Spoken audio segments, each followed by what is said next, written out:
පස්වන ගාථා රත්නය දුරංග මං ඒක චරං අසරීරං ගුහාසයං යේ චිත්තං සංයමිස්සන්ති මොක්ඛන්ති මාර බන්දනා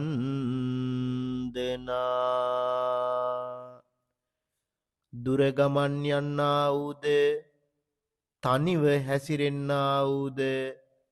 ශරීරයක් නැත්තා වූද ශරීර ගුහාවේ නිදන්නා වූද මේ සිත යමෙක් සංවර කරත් නම් ඔහු මාරයාගේ මරණයෙන් බන්ධනයෙන් මිදෙන්නාහ.